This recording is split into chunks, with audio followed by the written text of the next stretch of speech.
তেলাওয়াত করিয়েন সওয়াবের হাদিয়া লক্ষ কোটি গুণ বাড়ায়। কক্সবাজারের পেকুয়া উপজেলায় বিএনপি ও সহযোগী সংগঠনের উদ্যোগে সাবেক প্রধানমন্ত্রী বেগম খালেদা জিয়ার মৃত্যুতে দোয়া মাহফিল অনুষ্ঠিত হয়েছে। মাহফিলটি পেকুয়া ইউনিয়ন পরিষদ মাঠে আয়োজন করা হয়। দোয়া ও মোনাজাত পরিচালনা করেন পেকুয়া উপজেলা উলামা দলের আহ্বায়ক মাওলানা সানাউল্লাহ।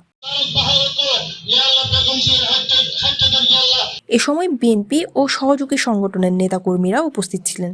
বিশেষ অতিথি হিসেবে উপস্থিত ছিলেন পেকুয়া উপজেলা বিএনপির সাধারণ সম্পাদক ইকবাল হোসেন, উপজেলা যুবদলের আহ্বায়ক কামরান জাদিদ মুকুট, স্বেচ্ছাসেবক দলের আহ্বায়ক আহসানুল্লাহ, তাঁতি দলের আহ্বায়ক জয়নাল আবিদিন এবং ছাত্র দলের আহ্বায়ক নাইমুর রহমান হৃদয়।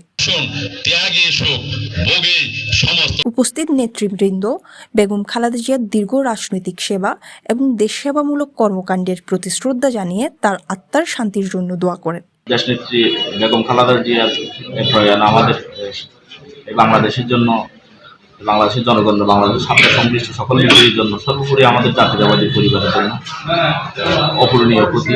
আমাদের মূলধন এবং আমাদের বিএনপি পরিবার আমরা কিভাবে করব।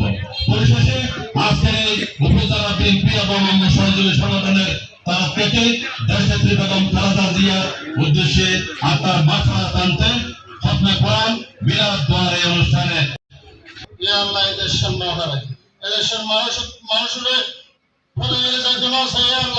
News desk, CTG post, Chittagong.